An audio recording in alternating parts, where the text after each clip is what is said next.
రాయలసీమ ప్రాంతంలో పర్యటన గురించి వివరించారు మా పెద్దలు వెంకటేశ్వర గారు, లక్ష్మీనారాయణ గారు.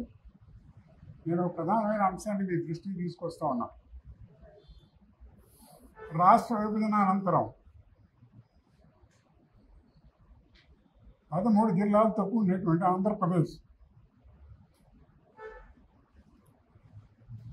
వ్యవసాయక రాష్ట్రం కాబట్టి ఇరిగేషన్ ఆస్పెక్ట్లో మ్యాక్సిమం ప్రయారిటీ ఇవ్వాల్సినటువంటి బాధ్యత రాష్ట్ర ప్రభుత్వం మీద ఉంది. దాంట్లో కృష్ణా నది మీద మనకి బచావత్ ట్రిబ్యునల్ ప్రకారం మిగిలి జలాలను వాడుకునేటువంటి హక్కు వాళ్ళు అవకాశాన్ని మనకు కల్పించారు. మనకి లాస్ట్ ఇయర్ 854 టీఎంసీ నీళ్ళు వృధాగా పోయినాయని చెప్తూ ఉంటారు. అది వృధా అని అనలేను, ఖచ్చితంగా సముద్రంలోకి వెళ్ళి ఈ సంవత్సరం ఇప్పటికీ ఈ గత 2 నెలల కాలక్రమంలో 450 టీఎంసీ నీళ్ళు ఇవాళ సముద్రానికి చేరినాయి.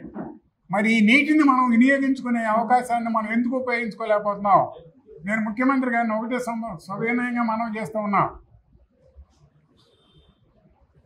మీరు శంకుస్థాపన చేసినటువంటి ఏదైతే వైకుంఠాపురం బ్యారేజ్ దగ్గర మీరు ఎప్పుడైతే శంకుస్థాపన చేశారో 2019లో దాన్ని ఇమ్మీడియట్గా ఉపయోగించుకునే కార్యక్రమాన్ని చేపట్టాలని మేము రాష్ట్ర ప్రభుత్వాన్ని డిమాండ్ చేస్తూ ఉన్నాం.